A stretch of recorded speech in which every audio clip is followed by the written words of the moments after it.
नेपाल में प्रकृति के कहर ने भारी तबाही मचा दी है।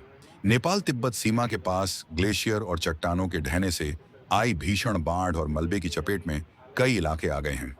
इस हादसे में कई लोगों की जान गई है, जबकि बड़ी संख्या में लोग लापता बताए जा रहे हैं। राहत और बचाव अभियान लगातार जारी है। भोपाल के श्री पशुपतिनाथ नेपाली समाज के अध्यक्ष द्वारा नेपाली समाज के क्यूआर में आर्थिक सहयोग करने की अपील की गई है। इस भयावह त्रासदी पर श्री पशुपतिनाथ नेपाली समाज गोविंदपुरा भोपाल ने गहरा दुख व्यक्त करते हुए मृतकों को भावभीनी श्रद्धांजलि और शोकाकुल परिवारों के प्रति संवेदना व्यक्त की है। अहिले जो एकदम हामीहरूको जो जनधन जनताको जनधन र नाश जो विनाशको रूपमा एउटा विकराल रूप ल्याएर प्राकृतिकले आफ्नो एउटा विकराल रूप ल्याएर उहाँले जो यो तहस नहस पार्नुभयो, त्यसमा कति हाम्रा भाइ बन्धुहरू, हाम्रा देशका नातापाताहरू, हाम्रो जो हाम्रा कुनै कुनै नाता नभए पनि एउटा देशप्रति माया, एउटा उहाँको जनताप्रति हाम्रो माया र कस्तो परिस्थितिमा उहाँहरू पर्नुभयो होला। आज कतिपयहरूले आफ्नो ज्यान गुमाउनुभयो होला, कतिपय आफ्नो आश्रयहरूबाट वञ्चित हुनुभयो होला। उहीको लागि आज हामी यस पशुपतिनाथ प्राङ्गणमा हामीले एउटा श्रद्धाञ्जली कार्यक्रम उहाँहरूलाई दिनको लागि हामीहरू आज यहाँ प्राङ्गणमा हजुरहरू समाजका हाम्रा आजीवन सदस्यदेखिबाट लिएर संरक्षक संस्थापक सदस्यज्यूबाट लिएर साधारण सदस्यज्यूदेखि पूर्व अध्यक्ष, पूर्व महामन्त्रीज्यूहरू, पूर्व उपाध्यक्षज्यूहरू, पूर्व प्रबन्धक कमिटी र पूर्व प्रमुख सल्लाहकारज्यू, कोषाध्यक्षज्यू सहित पूर्व जो प्रबन्धक कमिटीहरू हुनुहुन्छ र वर्तमान प्रबन्धक कमिटीहरू, साथै हाम्रा बुद्धिजीवीहरू जो कि साथै विभिन्न एरियाबाट आउनुभएका हाम्रा एरिया अध्यक्ष, यो एउटा ठुलो हामीहरूको लागि एउटा पीर परेको छ। हामी मार्नु भएका छौँ। जनता हाम्रो देशमा हालै भर्खरै एउटा ठुलो जयन्तीबाट जसोतसो देश सम्झाएको नयाँ सरकारले सम्हाल्ने प्रयास गरिरहेको, त्यसै दौरान अहिले यो ठुलो दुःख हानिरह्यो। यो हानि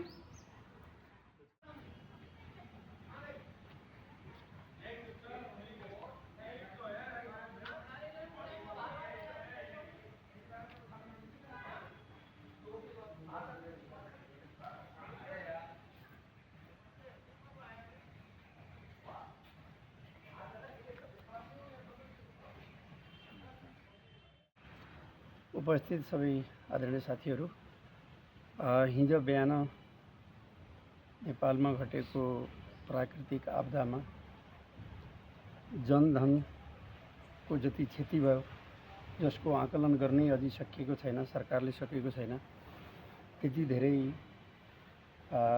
जनधनको क्षति भएको छ। अब यो मलाई लाग्छ कि यो नेपालमा यस प्रकारको घटना पहिलोपटकै घटेको त्यस्तो अनुमान देखिएको छ।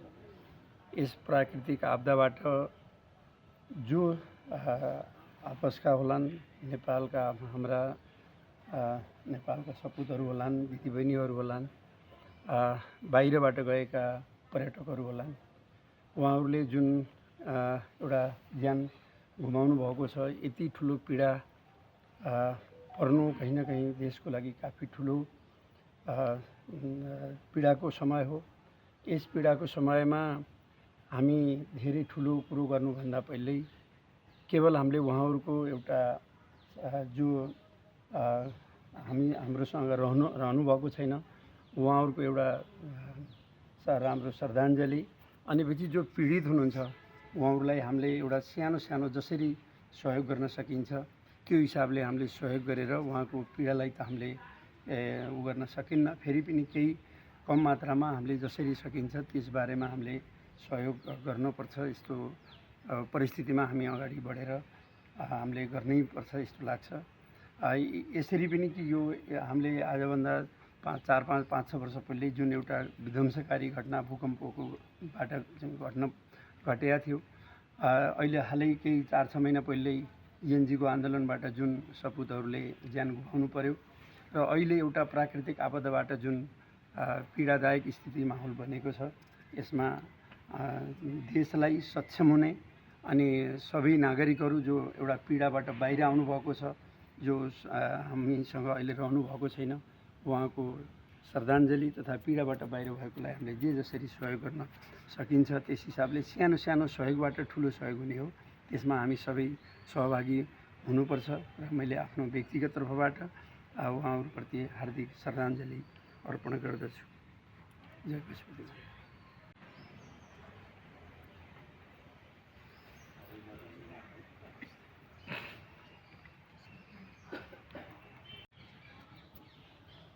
राष्ट्र नेपाल में जो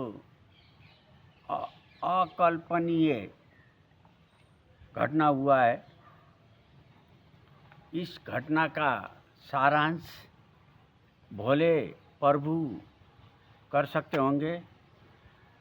विश्व की कोई भी मानव विकास, मानव की बुद्धि नहीं कर सकती। ऐसी अशक्ति, अशासनीय पीड़ा नेपाल में आएको छ।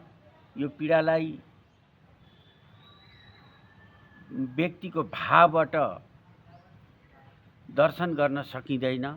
यो दर्शनलाई भोलेनाथले शक्ति दिउन् र जहाँबाट जसरी यो मुहान बनेका छन्, तो मुहान चीनको बर्डर लाइन र तिब्बतको मुहानबाट अगर 2 घण्टा 3 घण्टा पहिले नेपाल सरकारलाई यो मेसेज आउँथ्यो भने पार त्यहाँ अलिकति पनि सतर्कता बरत्न हामी नेपाल सरकारले सक्थ्यौं होला। तो सतर्कतामा कहीं न कहीं एडमिनिस्ट्रेटिभ ढिलाइ या उताबाट कहीं न कहीं भएको छ। यसलाई यस प्रकारको मानव क्षति र राष्ट्रको राष्ट्रियताको क्षति, बाढ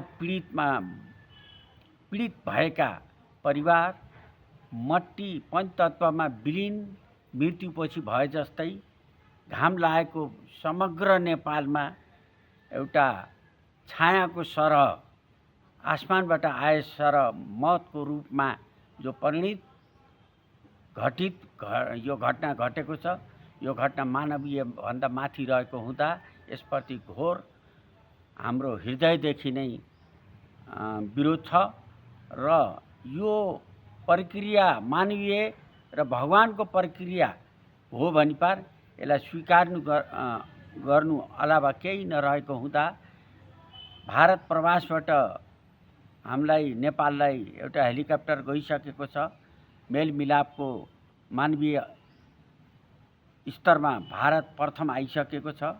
यो भारत एसियाको मुलुकमा सबैभन्दा ठुलो कन्ट्री भएको हुँदा नेपालमा आएको अपर्याप्त घटनालाई हामी प्रवासबाट मिलेर यो प्रभुले शान्तिका मार्ग निर्माण गरून् भन्दै म नेपाली समाजको वर्तमान अवस्थामा यहाँ कुनै पनि जब तक नेपालको यो घाउ भरिन तब तकको लागि नेपाली समाजबाट कुनै पनि कार्य दुःखदका बाहेक अरू नहुने पनि घोषणा गर्छु र भोपालमा जति पनि परिवार हुनुहुन्छ 7 प्रदेश 77 जिल्ला 753 43 गाउँपालिकाका ऊ नागरिकहरूलाई म अनुरोध गर्न चाहन्छु, कुनै पनि छत बिछत कुनै पनि घटना कहीँ भेटिएको छैन, त्यसमा खोज खबरी र इलाज अस्तव्यस्त भएको अवस्थामा शीघ्र स्वास्थ्यको उहाँहरूको कामना र आर्थिक भौतिक रूपले नेपाली समाज यो पीडामा नेपाल राष्ट्र र नेपालका राष्ट्रका नागरिकहरू भोपालमा रहेका, भारतमा रहेका सबैको विश्व मानव अधिकार भित्र रहेर हामी मानव सेवक बन्नेछौँ भन्दै यो घटनामा नेपाली समाजको तर्फबाट सिङ्गो भावपूर्ण श्रद्धाञ्जली दिँदै यो सभालाई यही समापन गर्ने घोषणा गर्छु र यो हाम्रो 4 जुलाई 1978देखिका समग्र प्रवासमा रहनुभएका नेपालीहरू धार्मिक अनुयायीहरूको तर्फबाट सिङ्गो 2 मिनटको उहाँहरूप्रति भावपूर्ण श्रद्धाञ्जली दिँदै स्वास्थ्य लाभको कामना गर्छु। जीवित फेला परेका सबैलाई शीघ्र स्वास्थ्य लाभको कामना र सरकारले यसमा हस्पिटल व्यवस्थामा उच्च स्तरीय इलाजको काम गरोस् भन्दै 2 मिनटको मौन धारणा राख्नलाई अनुरोध गर्दछु।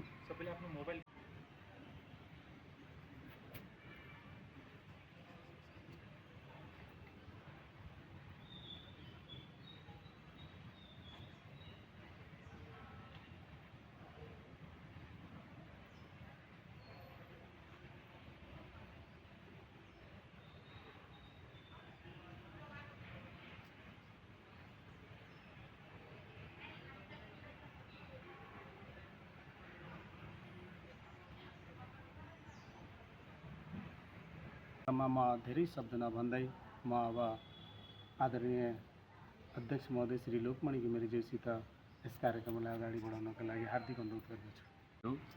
र आदरणीय व्यक्तित्वहरू, मातृशक्तिहरू, आदरणीय साथीहरू, आज हामी अत्यन्तै दुःखद घडीमा यस समाजको प्राङ्गणमा उपस्थित भएका छौँ। मुलुकमा हिजो जुन एउटा विनाशकारी बाढी आयो, त्यो बाढीले नेपाललाई देशैलाई हल्लायो र आज मलाई लाग्छ मुलुकमा नेपालको इतिहासमा सबैभन्दा ठुलो एउटा दुर्घटना भएको छ। यसले सरकारले अथवा अन्तर्राष्ट्रिय मिडियाले कसैले पनि यसको आकलन गर्न सकेको छैन कि मुलुकमा कति क्षति भएको छ जनधनको। त्यहाँको दृश्य देख्दाखेरि हामी बोल्न सक्ने अवस्था छैन। वास्तवमा हामी त्यसको बखान हामी प्रवासबाट कसरी गर्ने, हामी सरकारलाई कसरी सहयोग गर्ने, अनि चाहिँ ती विपन्न भएका नागरिकहरूलाई हामीले कसरी सहयोग गर्न सकिन्छ, यसको लागि भारतैबाट सबै जनवर्गीय संस्थाहरू अनि आएर श्री पशुपतिनाथ नेपाली समाजको तर्फबाट हामी जति सक्छौँ आर्थिक मद्दत गरेर यस घटनालाई घाउ पुर्ने प्रयास हामी गर्नेछौँ। र वास्तवमा हाम्रो मुलुकको एउटा दुर्भाग्य पनि हो, सधैँभरि किन नै यो हाम्रो देशमा सधैँभरि यस्तो विपदको घडी आउँछ। यो हामीलाई आश्चर्य लाग्छ कि कहिले राजनीतिक आन्दोलनबाट क्षति हुन्छ त कहिले प्राकृतिक आपदाबाट, कहिले धेरै प्रकारका क्षतिहरू भइरहेका छन्। आज त्यो 3वटा जिल्ला जसरी प्रकोपमा परेका छन्, त्यो नदीको किनारामा बसेका सहरहरू पुरै विध्वंस भए, सबै सवारी साधनहरू, सेनाहरू, पत्रकारहरू, विद्यार्थीहरू, महिला दिदीबहिनीहरू, व्यवसायहरू सबै विध्वंस समाप्त भइसकेको छ। त्यसमा छिमेकी मुलुक राष्ट्र भारत, चाइना, जापान, विश्वबाट विश्व ब्याङ्कदेखि लिएर सबैले आर्थिक मद्दत गर्नुभएको छ। उहाँहरूलाई पनि हामी हार्दिक धन्यवाद दिन चाहन्छौँ र म चाहन्छु यो समाजको तर्फबाट पनि हामीले जसरी भूकम्पको लागि एउटा सहयोग गरेका थियौँ त्यस्तै हामी पनि आफू सक्दो कसैलाई प्रेसराइज नदिएर आफू सक्दो सबै नेपाली समाजका सदस्यहरूले एउटा राहत कोष बनाएर हामी चाहिँ त्यो घटनालाई चाहिँ सहयोग गर्ने सरकारको प्रधानमन्त्री राहत कोषमा हामी सहयोग गर्नको लागि म यस प्रबन्धक कमिटीसित हार्दिक अनुरोध गर्दछु।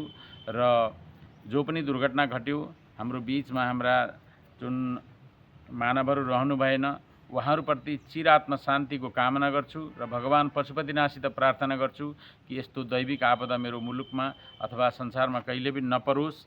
किनकि यति ठुलो मानव क्षति हुनु हामीलाई मैले भने होइन बोल्न सक्ने क्षमता छैन। त्यही भएर म उहाँहरूप्रति नमन गर्दै भगवानसित प्रार्थना गर्छु यस्तो पीडा कहिल्यै दुबारा नदोहोरियोस्। भगवान पशुपतिनाथको चरणमा नमन वन्दन गर्दै आफ्ना भनाइ राख्छु। जय भोलेनाथ।